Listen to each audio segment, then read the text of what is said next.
Hey guys, this is Tho Bishop with Radio Rothbard, and I wanted to let you know about an exciting event we have coming up on September 23rd in Nashville, Tennessee. One of Ron Paul's favorite lines was, "Truth is treason in the empire of lies." Americans around the country are waking up to this reality. War across the globe, regulating free speech at home, printing trillions of dollars. The regime accepts no limits to its power. Speaking on this topic, we all have brave truth tellers, including Ted Carpenter, Michael Rechtenwald, Jonathan Newman, and many more. Again, this is on September 23rd in beautiful Nashville, Tennessee. You can find more about this event and get your tickets at Mises.org/Nashville23.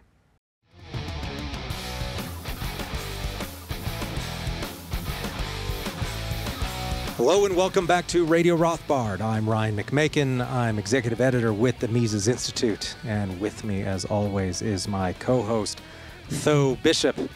Now, this week, let's talk a little bit about the Trump indictment, or indictments. It's really a multi-stage process.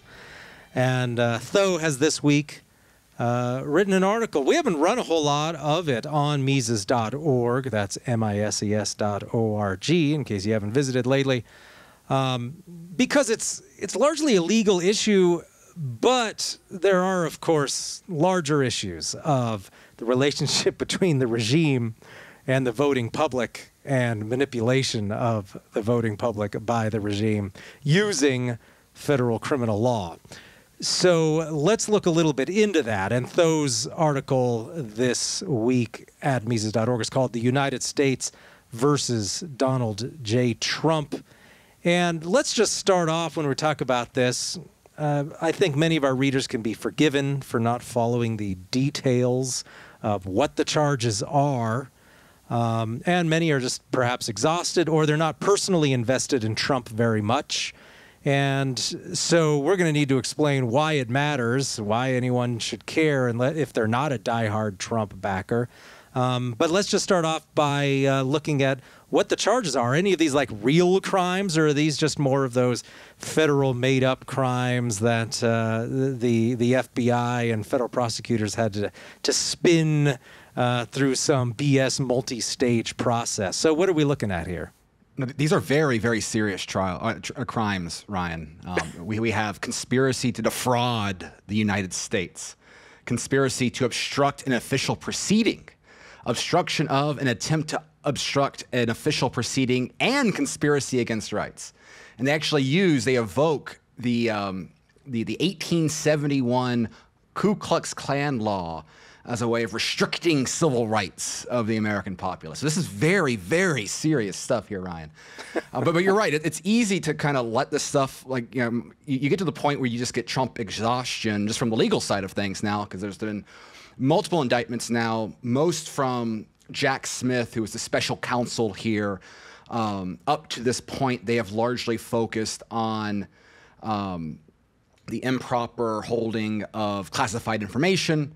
There's been two different cases filed on that.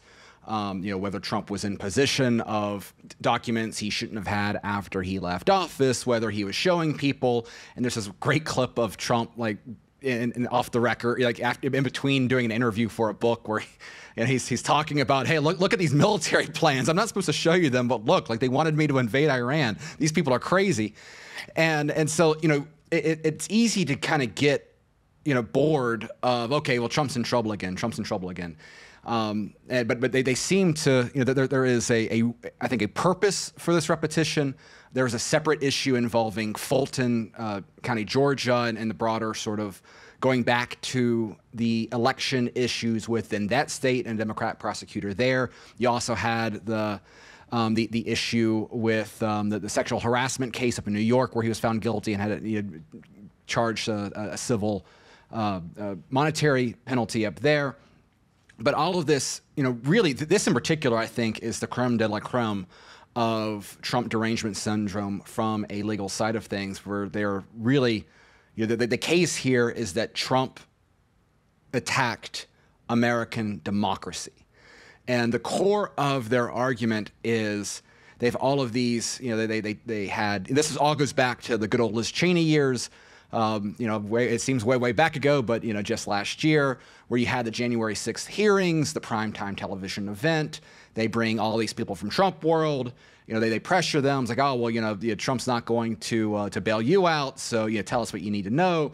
And so you have all these Trump officials that go on the record saying, yeah, we told Trump that this conspiracy was crazy. We told Trump that we couldn't find enough evidence for voter fraud to change the election. We told him this. We told him Mike Pence can't throw the elections back to the state legislators. We told him all this. We told him all this. And yet Trump still goes out there and says the election was rigged. They stole it. And I think specific claims about the election, I think are blatantly false, right? There was no Kraken that Sidney Powell had that, of evidence that voter machines were having their data run through Venezuela or China. I can't remember which country it was, and that they were, just changing the actual numbers on the machines and this, that, and the other. I'm very, very skeptical. Nothing seems to have been made of that. But there is this secondary dynamic where there very much was a change of, as we've talked on the past, the change of the way elections were held, the lack of security and sort of tracking a ballot from a person casting their vote to it getting to a machine to get counted. We all know that there were tons of irregularities justified by COVID, extraordinary measures that certain states took upon themselves. This led to an attempted Supreme Court challenge by states led by Texas, basically saying that these unconstitutional changes that largely blue states made to their voting platform defrauded them of an credible election. That was thrown out. And so there is two sides of it. One is, did Trump really believe that Lynn Wood, who is kind of this crazy attorney, former Democrat, if we talk about controlled opposition, he's kind of an interesting guy for that sort of mark. Whether or not all of the allegations made were accurate is irrelevant to essentially what this is charging, which was that Trump, simply by speaking out against the credibility of this past election, he was waging war. He was criminally liable for any actions that his supporters took, obviously leading to January 6th. We're ignoring the federal agitation side of it for the time being. But that is essentially what he is being indicted on with this particular indictment, which is, United States of America versus Donald J. Trump. And that dynamic, you've written at length, we've talked about it on the show, this entire class of these phony made-up crimes that the state creates. And I think this pairs very nicely, since I still had Anatomy of the State on the mind after our Mises U podcast. This goes directly to what Rothbard talked about the need for the state to maintain the perception of its own legitimacy, that the crimes that it takes most seriously are these attacks on its legitimacy or its functions. And this is precisely why Trump is where he is right now. The way that he left office, ironically, after all of the compromises that Trump made relative to his 2016 campaign promises, to the way he actually governed. In spite of all of that moderation, in spite of handing over the federal government to Fauci during COVID, in spite of giving Federal Reserve nominees, which the establishment was cheering on at the time, in spite of how relatively toothless Trump really was at draining the swamp, it's the way that he left office that those in D.C. can never forgive. And again, this goes directly to the necessity of the state to crush anyone who questions its underlying legitimacy. Yeah, I think that's an important point, right? I don't think they hated Trump because of the way he, quote unquote, governed, if you can use that verb to describe what he was doing while he was in the White House. Because, his appointments to the Supreme Court, it's what I would have expected from any Republican president. His actions on guns, generally very bad. Issued lots of executive orders, appointed lots of bad people.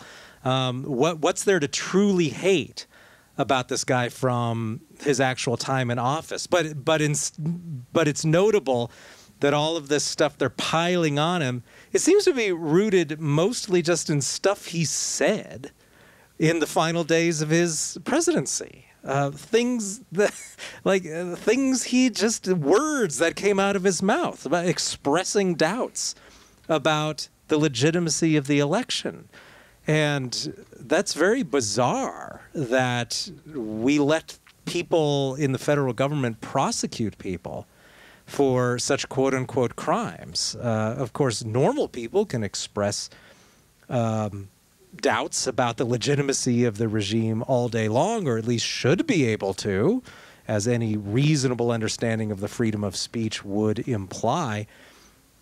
And so it's difficult to see how they come to the conclusion that Trump isn't allowed to express those same doubts. Presumably, the Bill of Rights applies also to presidents. I mean, if anything, presidents have extra privileges, right? There's no shortage of rights that presidents have. But they've decided to interpret this as some sort of attack on the regime, trying to portray it as some sort of physical attack. And that's why we see words like treason thrown around, where... Insurrectionist. Right, which... Well, and I did a whole discussion with other political scientists at Politico talking about, was this a coup or not? And well, I said, yeah, it was a riot of at least some kind. It clearly wasn't a coup in the sense of there was no party, no part of the regime wanting to take over. It just simply didn't fit the bill. Plus, it just wasn't serious. This wasn't a serious attempt to take over the government. And yet we're being told that this is a conspiracy that goes to the highest level and was going to undermine our democracy, whatever that means. And all based on, oh, Trump said some things and everyone who liked him is a mindless automaton and had to do whatever he suggested that they do. This is so beyond any common sense that would involve any sort of real liability. It's really amazing that the feds are able to get away with this. But as people have made the point many times before, whenever you look at some of these legal scholars who are examining federal law, they can make a case to do whatever they want. I mean, this is a case that Bill Anderson has made more than once, like on racketeering charges and such. You can be charged on racketeering without actually committing any particular crime. What they do is they create this, they spin this conspiratorial web where, oh, he went to the supermarket and then he had a meeting with this guy and then he mailed something and so you can see this is all part of a criminal conspiracy. And so there's really no limits on what the feds could come up with and spin in terms of crimes. Oh, he said this thing and then he traveled to this location, and this shows that he was planning to physically take control of the government somehow. And people should not be fooled. I mean, there is nothing really that qualifies as an actual crime here. And I think it's just really going to, for the worse, really help to expand federal power and federal prosecutors' ability to really just portray acts of dissent as some sort of crime against the regime. And it's always, we don't, of course, have to invoke Nazi Germany, although we could, right, where it became a crime to demoralize the troops by questioning the war effort. This was actually a capital crime under that regime. And, of course, these have been... Similarly, you would find extremely similar crimes under the Soviet regime as well, right? Any sort of questioning of the regime, any sort of attempts to really just undermine the legitimacy of the Stalinist regime just through words was deemed as anti-Soviet behavior, bourgeois conspiracy, all those sorts of buzz terms they use. And it seems that now the buzz term that America has settled on is undermining democracy. And so it should be very alarming to people that this sort of thing is taking place in the United States. Yeah, and I think it's interesting. There's Richard Hanania, who has some takes that make me shake my head, but sometimes I actually do pick up something on, his analysis of kind of the current issue with kind of what keeps Trump going, kind of within the field. Like, why is he crushing Ron DeSantis, for example? One of the points that he made was that Johnny Carson is that what voters want. Like, Republican voters want more than they want like an effective governor, more than they want someone who's going to effectively own the libs. They want to be entertained. They want Johnny Carson, and that's what Trump creates, right? Like Trump is a entertainment. Trump is an entertainment device, and so what you have is all of these issues that we have with, the procedural misconduct, the extent to which the feds can manipulate things. All of that is now being played up on with the biggest celebrity of red state America. The prime time television event is getting this treatment. And I think that's the important thing. I think this is what is contributing to this lower decline of institutions. It's contributing to, this complete, again, the FBI is now a slur within a lot of Republican voters. And it's precisely, again, and that's the thing is that, do they need this particular charge to attack Trump? No, like I'm not trying to defend the crime of, Trump having, classified documents in Mar-a-Lago. I'm not saying that, maybe the existence of classified documents itself should be a crime. Maybe the power that the president has should be a crime. But I think from a legal standpoint, right, it looks like that there might be sound arguments that can be made for, okay, well, this crime is in the books. Trump probably violated this. He seemed to know at the time that he was violating it. So that's fine. Like that's one thing right there, the extent of which that would be punished if he wasn't Trump, right? How often you have classified documents in the basements of a variety of people, including the current president, including the former vice president, Mike Pence, who has no threat of any criminal actions here. Fine, that's a separate issue. It's that they constantly feel the need to attack and attack and attack and to frame this entire response to the elections as this grave assault. And we've seen this be used for the aesthetics of the Biden administration throughout, this increasingly militaristic, flamboyant, us versus them mentality, the way that we've escalated, or that the feds have escalated various domestic surveillance tools. And one of the things I find fascinating is that we can find a very similar example to this, to our friends down south in Brazil, where Jair Bolsonaro, the Trump of the tropics, he got this very same treatment for the very same crime, which was allegations of voter fraud, largely made by his supporters, right? Bolsonaro wasn't leading a military coup. A lot of his supporters wish he did. Whether or not Brazil would be in a better place right now if he did, a different question, right? But his supporters gathered at Brazilian government buildings. His supporters, there was even, a QAnon shaman in a Brazilian style there, right? The parallels were, you couldn't make it up. And Bolsonaro was also taken down by the very same exact tactics that the Brazilian government there did. You had a little bit of a different dynamic there, where the head sort of means of censorship there has been the complete capture of the Supreme Court in Brazil by these progressive actors that shut down all sorts of free speech going into it that would make Zuckerberg and the previous Twitter regime blush in their over-the-topness, right? So we see it. We've already seen this kind of play out in a large, prominent country where this exact same playbook was followed, and in fact, immediately after the election of Lula, which has all sorts of shady aspects within that, you had the Biden administration going down there and saying, this was absolutely the most secure election that Brazil could have had. We have no questions at all. Don't look anything further, right? And so we have this playbook now in this era of trust the experts, in this era of, the institutions. If you question the narrative of the institutions, you are in the wrong. And given that it's not that we have these various instances all happening at the same time, right? It's not simply, you have people who, again, take RFK Jr., for example.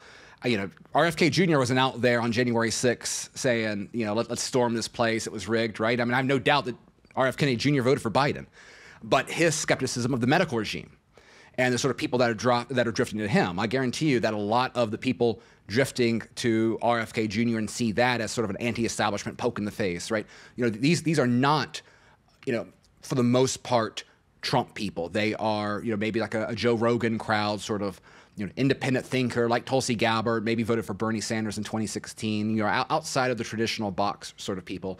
And yet there's all these pressures where it's just this over-reliant, arbitrary use of force under the banner of these institutions where people are saying, no, this doesn't make any sense. Why am I being censored for talking about it? Why are people losing their livelihoods because of this? Why are people's medical credentials being taken away? Why are people being arrested for, going into the Capitol where it seems like Capitol Police were kind of letting them go in to sort of de-thaw the tensions there? Why are all these things happening? And again, it goes directly to, the state is overplaying its hand right now. That the state is, a strong regime would not be acting this way, in my opinion. A regime that is confident in itself. I mean, we've seen all sorts of crazy attacks on the Capitol in the past, right? You had Weather Underground activists, bombing government buildings, right? They didn't. I mean, and now they're serving, and now they're teaching, in Ivy League universities. I have a feeling that the QAnon shaman is not going to be giving lectures on civil disobedience at the University of Chicago come 30 years from now, right? This dynamic in which they are so overreacting again to a figure like Trump, who again is many things. I get that there's always this aspect where the vulgarness of Trump offended people in a way that, more so than even his ideas. And that's the ironic thing, is that when Trump went into office, right, he wanted to be something much worse than what he became, right? He wanted to be a deal maker. He wanted to be a bipartisan guy. He wanted to, to be a squishy moderate that could get photo ops with Nancy Pelosi and Chuck Schumer, as well as, get the Republican Party to do whatever he wanted to do. That would have been the absolute worst timeline. It was just, from the very beginning, there was something that irked him. It led to the Russiagate situation that the FBI was completely complicit in, with no accountability at all. And now, again, just the amusement, the lack of shame, where you have these allegations going on at the same time. The same Department of Justice is given an expanded immunity to Hunter Biden for what seems to be pretty obvious influence peddling. Right, where you have, his business partners coming in, it's like, oh yeah, he would bring his father on the phone to impress people. Now, whether or not Biden directly involved, I mean, it kind of smells that way, but fine, whatever. If you want to argue, oh, there's no bulletproof evidence there, right? Fine, whatever. But it's clear that Hunter Biden is corrupt as hell, and yet, he gets a slap on the wrist for gun charges that would have otherwise been very serious if his name wasn't Hunter Biden. And it's the absurdity of it all. I mean, the state has become, we can talk about clown world in a variety of ways, but the state has become the biggest clown of them all, and just a clear double standard that if unless you are completely living in this world where, Jack Smith is Captain America, righting all the wrongs, cleaning up all the bad stuff. He finally got, they got that racist Donald Trump with that Ku Klux Klan legislation, and there's nothing fishy about that, right? And unless you actually fully believe this absurd narrative. I mean, and unfortunately, there's a lot of people that do, plenty of people that do, right? It's the same people that thought, wearing a surgical mask was going to protect them from a virus. That's fine. They're out there. They live among us. But unless you're willing to get on board with this increasingly ridiculous framing, how are you going to look at authorities? How are you going to look at the feds? And that's why I think that, again, regardless of your opinion of Trump, this is a great silver lining where the regime is undermining itself with people who otherwise, came up in an era. I mean, it doesn't even matter what generation you're talking about for the most part, right? They came up believing that there's some sort of rule of law, some sort of, maybe a lot of incompetency when it comes to DC, right? They don't like paying taxes, but at least there was some sense that they weren't just utterly ridiculous and malicious people. And I think that's the thing here, is that the obvious maliciousness of this all, again, arresting grandmas and throwing them in solitary confinement in federal prisons, right? Like, that doesn't sit well, no matter of your thoughts on Trump via Trump. And that's a dynamic here where, again, it's exposing, to borrow from Radio Rothbard, the true anatomy of the state. Yeah, I think that's a good paragraph in this article that really captures, I think, where we're forced to speculate over where are we in the timeline, right? You note all of these issues that undermine confidence in the regime and in its elections. But you do note that this does not mean Washington is more impotent now in imposing its will on civilians than it was before Biden. And you go on to say an insecure regime is a dangerous one. And of course, this is played out many, many times historically. It's not a coincidence that it was after the horrible loss for the German regime at Stalingrad that they really started clamping down on people like Sophie Scholl and anyone who criticized the regime or anyone who refused military service.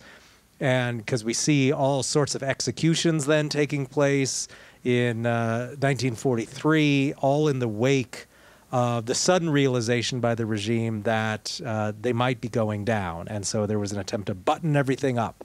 And of course, you can see this in all other authoritarian regimes as well, where it sees a real threat to the security of the regime. Well, then it's time to release the police state and sick it on everybody in the regime who might even be remotely considered an enemy of the state. And of course, that then ends up trapping just a lot of regular people who are pretty much minding their own business, but maybe just aren't big fans of the regime. And that can go on for a long time.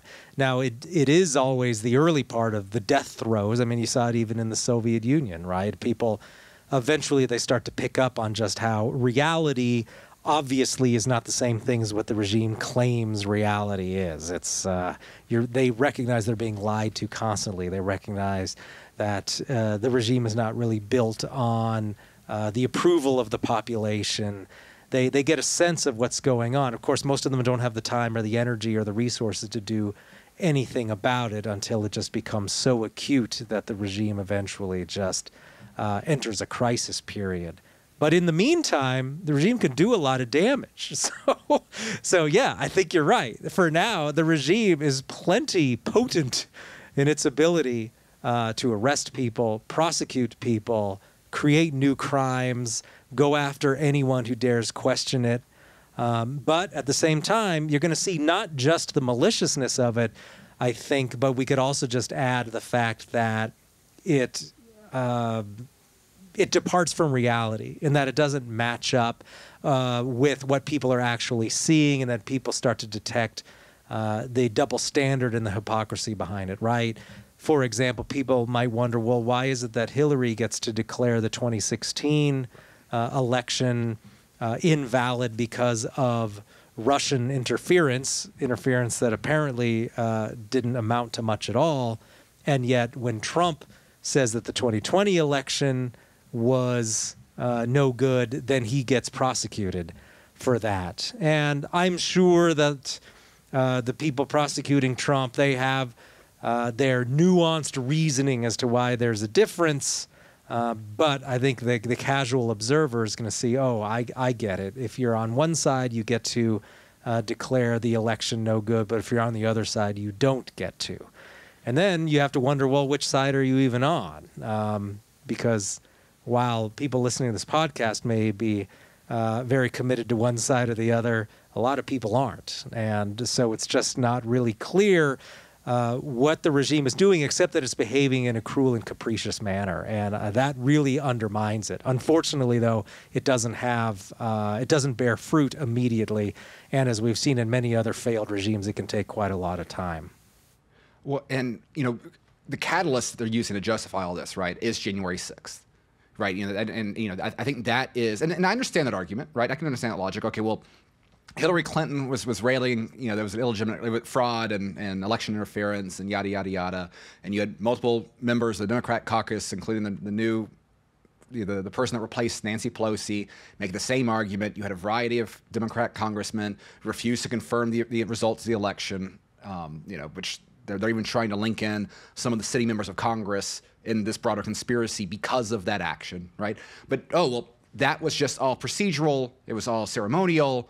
Whatever, that's different because this time you actually had violence, you had property damage, right? They attacked the sacred halls of the U.S. Capitol, Ryan.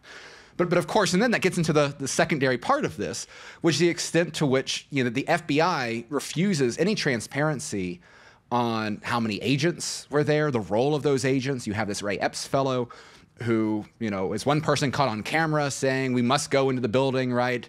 And immediately being chanted down as a Fed. He's been treated with unusually soft kid gloves by everyone involved. He apparently has some back government connections in his own right. His attorney is a very interesting character. They used, so January 6th was the clear catalyst for justifying all of this. And of course, as you know, as Tate Fegley mentioned in his Mises U lecture, talking about policing, there is this apparatus where, the Terror Inc. dynamic of the federal government. I mean, there was a great article today about the FBI doing an investigation about, where the spyware came from. And it's like, oh, well, surprise, surprise, it was the FBI that was using the spyware. We know the FBI has no problem at all creating these instances. We have no problem. The FBI has no problem hookering in, bringing in a bunch of disgruntled Trump supporters and going to try to kidnap the governor of Michigan. They've been running this playbook with, young Islamic boys for a very long time, right? We know the government has no problems at all creating an incident like this for its own preference. And the beauty of it is that now we aren't the only ones that know this. You have an ever-growing, span of, the old school Bill O'Reilly audience. You have Tucker, you went back when he was on Fox before he got taken down. You had Tucker Carlson talking about this. So the people that are aware of the way that the state actually works is larger now than it's probably been in the region, as long as we've had the modern state, with all the bells and whistles we get right now. And that is a very important thing. And I also want to, just on the point of, if we think about it counterfactual here, right? What would, rather than a weak regime that's lashing out and doing all this absurdity, what would a strong regime do? Because I do think this is a relevant counterfactual, right? What would you have, what was the path of avoiding all of this if theoretically, you see this anger that exists, right? The anger might not be valid, right? It's perfectly possible that Trump lost Georgia and Pennsylvania and Arizona and, all these states based on his own merit, right? Yes, that's that's not all that difficult to believe. Well, then, you could have had a congressional hearing about this. This is what Ted Cruz and Josh Hawley, and not necessarily people I'm endorsing without condition there, but they were trying to bring up, well, hey, look, this anger exists whether we like it or not. Regardless of what Washington thinks and the New York Times thinks, this anger exists. It's real within a large percentage of this country, right? You had 2/3 of the Trump voters at the time of the election convinced that it was stolen. That's 55+ million people in America that aren't going anywhere. And so if you had any interest in social cohesion, any interest in de-thawing political tensions, you could have allowed the federal government to show a passing interest in some of these quirky things out there. We could have talked about, okay, well, maybe this procedure wasn't right. It shouldn't be done again. Don't do it next time, right? There could have been, was that going to solve everyone? No. If the person that thought JFK Jr. was going to take the stage with Donald Trump and, has this entire time, Joe Biden was actually a fake guy with a mask and he's rotting in Gitmo, right? Some of those narratives are out there. The person that believes that, they're never going to be convinced by a congressional hearing, right? There's no any sort of due diligence that the state could do. But it could have done that to de-thaw tensions for a large percentage of that, right? These are not irrational people. Again, you could be perfectly reasonable and think, that 2020 election is a little weird. The idea that Joe Biden got more votes than Barack Obama by an overwhelming mile, that's a little odd. The inability to even consider that, we have some sort of obligation to allow these concerns to be vetted out in the normal process. That's the arrogance with which the modern state is operating with. It's all fist. There's no velvet glove on it. And again, this is precisely the reason why Ludwig von Mises was an advocate for democracy was because he saw the voting process as a way of helping to simmer down these tensions. He was afraid of violent revolution. He didn't like a chaotic. I don't want to use the word anarchistic, but he didn't want a crazy disruption of political regimes because there tends to be consequences to that, and there could be consequences to this. If everything burns down, like it's a reasonable thing to understand. There's trade-offs here. There's ways that things like this go badly. But when you don't have, but that requires an element of good faith. It requires an element of respect for citizenry. And again, for all the bad things that governments, and again, they've done a lot of evil things, it's that level of arrogance that does more to take them down than the greatest scandal, right? Maybe that's a problem, right? You can bomb a bunch of kids. You can firebomb towns to the ground, and as long as you do it with some sort of solid procedure and a respect for the voting bloc, then no one really cares, right? But it's when you start doing these sort of actions without any regard for normality or just respect for the citizenry of your own country, that's when things get very, very interesting. And that's why I hope everyone has their Radio Rothbard mug, which they can get at Mises.org/Rothmug, and enjoy the crazy, chaotic world that we're in, because, again, this political dynamic has nothing to do with the characters within it. It has to do with the state's reaction to anger from the population that allows for possibilities like more, red states continuing to be aggressive against the federal regime. It leads to a decline in people, willing to serve the U.S. war machine. It leads to people openly questioning these sort of things. And once that light bulb starts turning on, once people start becoming radicalized, once people no longer think that it is a bad thing to be an enemy of the state, that's where Rothbardian flowers can start to bloom. All right. Well, with that, we'll wrap up this episode of Radio Rothbard. Thank you for tuning in. We'll put some relevant links in the description, and we'll be back next week with another episode. So we'll see you next time.